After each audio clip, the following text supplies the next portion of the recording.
Baik, Bapak-bapak, sekarang saya akan menjelaskan tentang gamification Bapak Asuh yang akan dijalankan pada periode bulan Maret 2022 di site Buma Adaro Tutupan.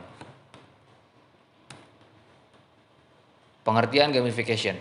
Apakah itu gamification?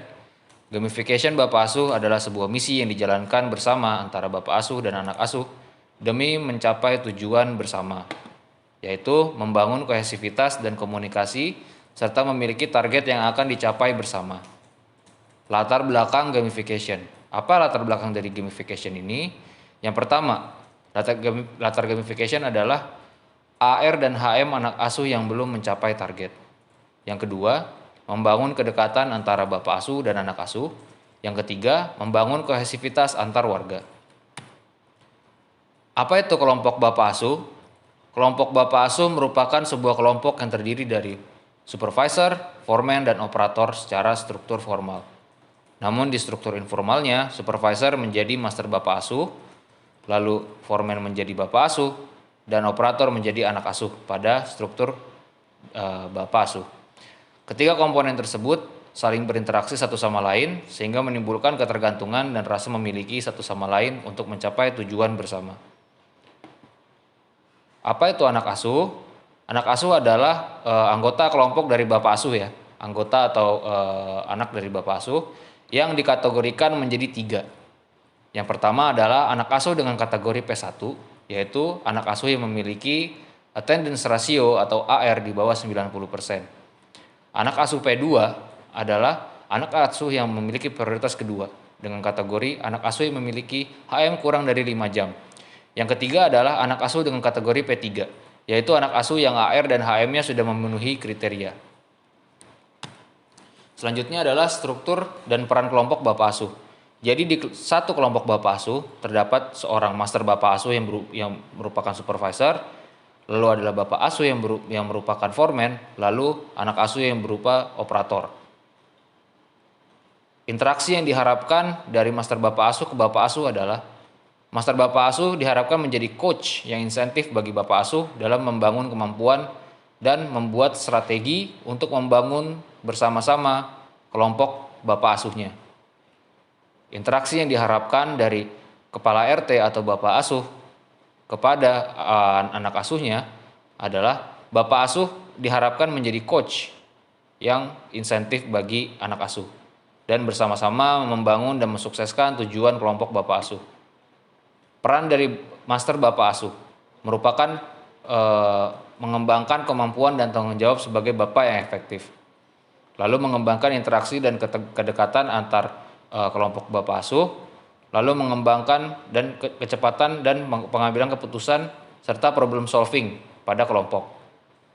Lalu untuk peran Bapak Asuhnya itu sendiri, Bapak Asuhnya ini diharapkan untuk dapat mengasah kemampuan dan mengembangkan kemampuan sebagai pemimpin garis depan bagi anak asuh. Lalu mengasah kemampuan dan kompetensi dalam mengelola anak asuh. Lalu diharapkan dapat membimbing ya secara komprehensif anak asuh, terutama anak asuh yang karyawan baru. Lalu peran anak asuhnya. Anak asuh diharapkan dapat berpartisipasi secara aktif dalam kegiatan kelompok Bapak Asuh. Yang kedua adalah belajar dan berkembang bersama. Yang ketiga memperkuat kepedulian dan menjadi kontrol sosial untuk menjaga perilaku positif di dalam kelompok Bapak Asuh. Yang keempat, anak asuh diharapkan berbudaya selamat dan produktif. Selanjutnya adalah timeline gamification bulan Maret. Jadi untuk sosialisasi gamification akan dilaksanakan pada tanggal 14 Maret sampai tanggal 15 Maret. Untuk launchingnya dilaksanakan bersamaan di ending sosialisasi yaitu pada tanggal 15. Untuk runningnya dari tanggal 15 sampai tanggal 30. Untuk progres gamification secara berkala akan diupdate per 3 hari sekali, mulai dari tanggal 17, tanggal 20, 23, 26, dan tanggal 29 pada periode gamification bulan Maret ini. Lalu nanti juga ada Team of the Week yang merupakan pengumuman tim terbaik.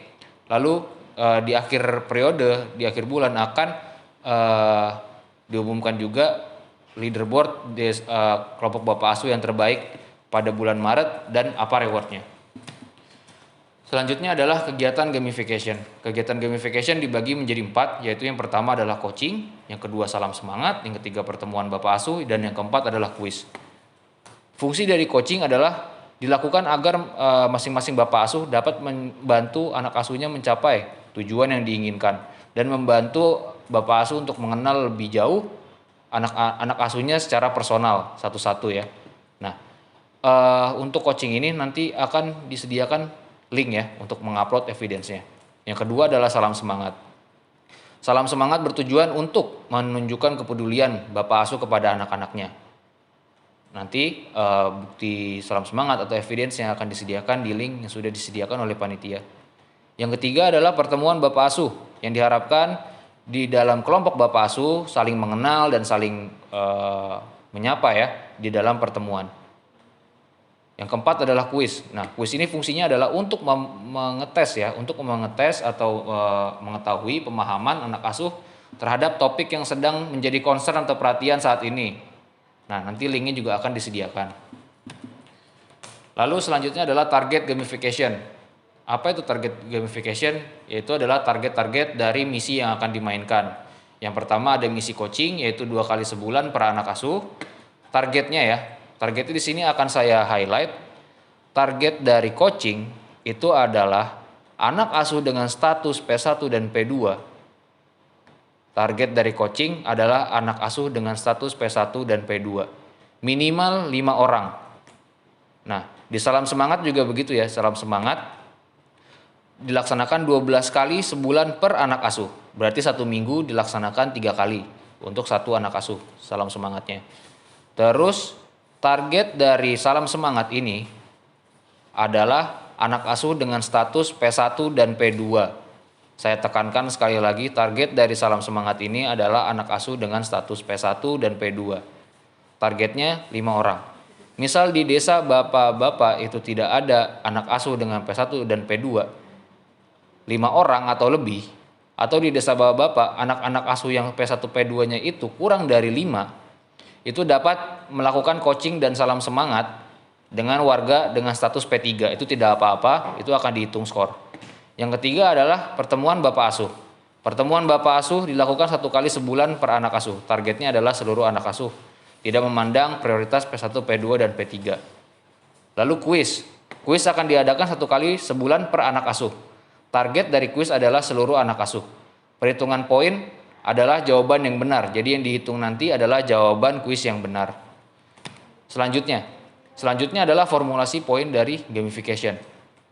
Persentase ini apa? Persentase ini adalah persen atau jumlah dari anggota bapak yang mengisi coaching. Gitu ya. Jadi bacanya seperti ini.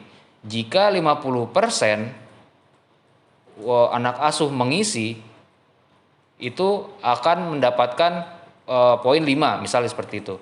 Nah, kalau di sini berarti jika kurang dari 50% dari total anak asuh itu yang mengisi coaching, yang di coaching, saya ulangi lagi, kurang dari 50% anak asuh yang di coaching, maka tidak akan mendapatkan poin. Nah, kalau misalnya anak asuhnya di dalam desa itu yang di coaching 50% sampai 79% itu mereka tercoaching, maka akan mendapatkan poin 5.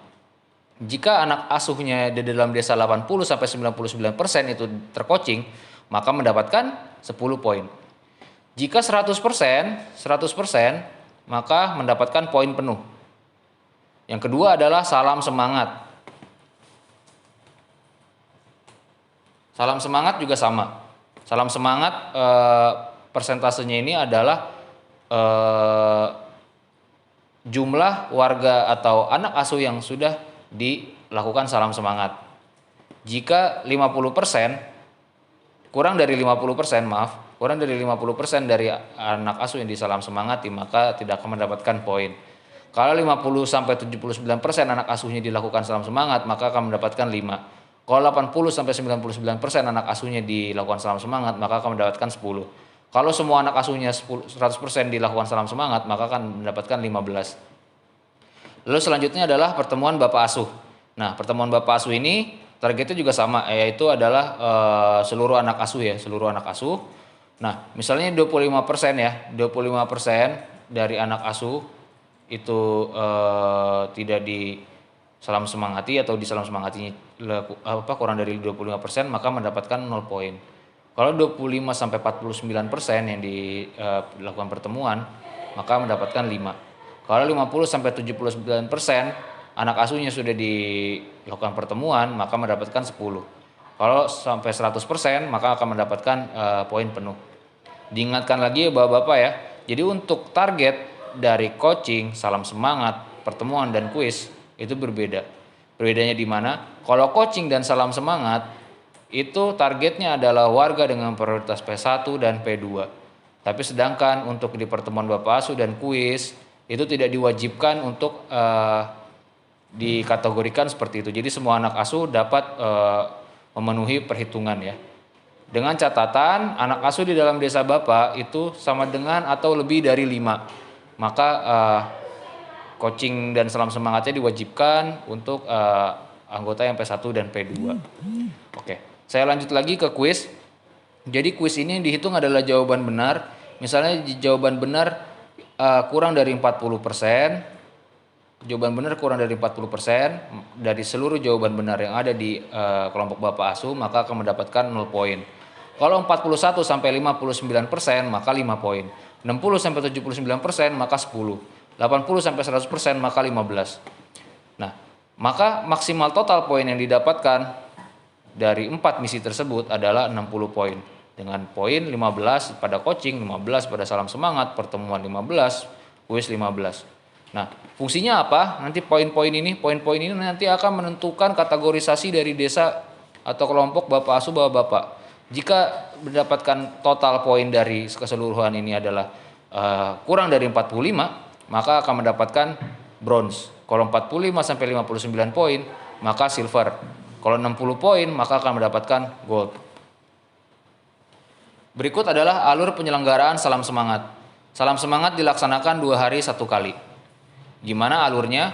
Untuk Bapak Asuh dapat melakukan salam semangat secara online maupun offline.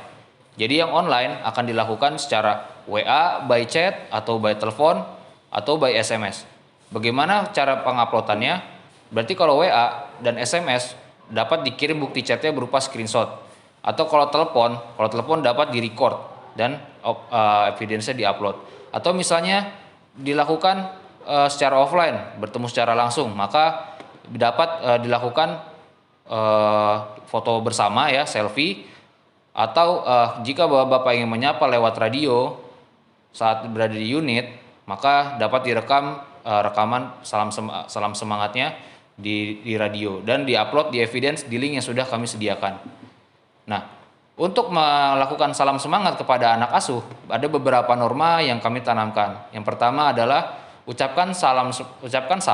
Yang kedua, tanyakan kabar anak asuh. Yang ketiga, tanyakan unit atau lokasi kerja anak asuh. Yang keempat, apa pesan dari Bapak? Ini yang paling penting. Pesan dari Bapak kepada anak asuh. Selanjutnya adalah alur penyelenggaraan coaching. Jadi coaching dilakukan 14 hari 1 kali atau 2 minggu 1 kali per anak asuh. Jadi untuk Bapak asuh, untuk melakukan coaching dapat dilakukan secara online atau offline. Jadi kalau online dapat mengupload evidence-nya berupa form coaching yang sudah disediakan ya, dan foto-fotonya atau screenshot-nya atau rekamannya, atau kalau bertemu secara langsung bisa ya foto bareng seperti itu ya, dan upload evidence coachingnya bersama formnya di sini. Nah, norma-norma apa aja yang kami tanamkan di coaching? Di coaching ini ada 4 norma yang disingkat menjadi 4P. Yang pertama adalah pendekatan, yaitu membangun keakraban. Yang kedua penjelasan untuk menyimpulkan masalah. Yang ketiga adalah penggalian untuk menggalikan masalah yang diharapkan dapat menjadi persetujuan disepakati oleh anak asuh dan Bapak asuh dalam menyelesaikan masalahnya. Lalu selanjutnya adalah alur penyelenggaraan pertemuan Bapak asuh. Penyelenggaraan pertemuan dilaksanakan 1 bulan 1 kali. Bagaimana alurnya? Bapak asuh harus mengarrange atau mengatur jadwal pertemuan. Nah, medianya bisa berupa WA group, Teams, atau Zoom. Saya ulangi lagi, media online-nya berupa WA group call, Teams, atau Zoom. Nah, jika Bapak ingin melakukan pertemuan di dalam Zoom, jika membutuhkan support untuk room Zoom, dapat menghubungi tim development desa atau dapat menghubungi kami untuk kami provide link Zoom-nya. Nah, anak asuh ini diwajibkan untuk menghadiri pertemuan sesuai jadwal yang sudah disepakati. Nah, Bapak asuh nanti setelah pertemuan selesai harus mengupload evidence berupa screenshot saat online ya. Saat online, saat melakukan group call ya, harus mengupload evidence-nya di sini.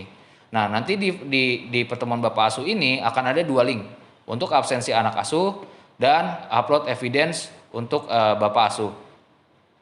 Nah, norma-norma apa yang kami tanamkan? Yang pertama, pertemuan ini dapat mempererat hubungan antara anak asuh dan Bapak asuh, mempererat hubungan antara sesama anak asuh. Yang ketiga, menjadi media penyampaian pesan antara Bapak asuh dan anak asuh.